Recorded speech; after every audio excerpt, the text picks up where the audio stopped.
बिसोरनो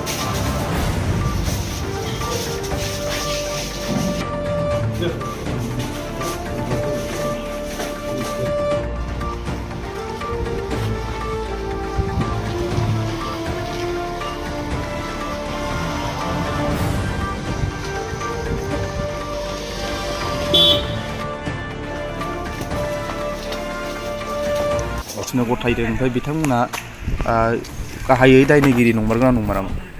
बिसोरथ' दायनिगिरि नङा माने बिसोरखौ लेंनानै माने लांनायावसो बिसोरो दा माने बिसोरखौ थोनहरनानै माने बिसोरो दा बिसोरखौ माने दायनिगिरि होननानै खोन्थानाय हिसाबै जोङो बिसोरखौ जोंथ' दायनिगिरि नङा जों गामिनि मानसि जों गावबुरा हिसाबै जोङो बेखौ फोरमान होनो हायो खिन्थु बिसोरो दायनिगिरि नङा खिन्थु बिसोरखौ जोङो दा रायजोआनो बिसोर लानानै बिसोरखौ दा बिहरनाय हिसाबै जोङो जिम्मा होफैबाय बेनोल' आरो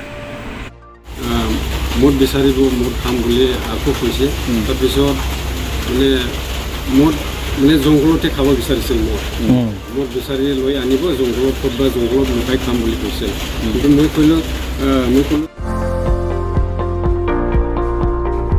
2022-2023 सोलोंथाइ बोसोरनि थाखाय चिरां जिल्लानि थुक्राझार जेडि उइलियाम्स गोजौसिन इंराजि फरायसालियाव KGA थाखोनिफ्राय 11 थाखोसिम फरायसाफोरनि मुं थिसननाया सोलिगासिनो।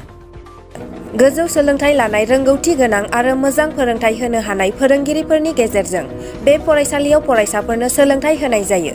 बे फरायसालियाव हौवासा आरो हिन्जावसाफोरनि थाखाय आलादा थानायनि थाखाय हस्टेलनि खाबु दं। Computer and science laboratory, auditorium hall and library room, game and sports आरो मिउजिक क्लास, कोचिं एन्ड टिउशन खाबुखौ मोननो हागोन।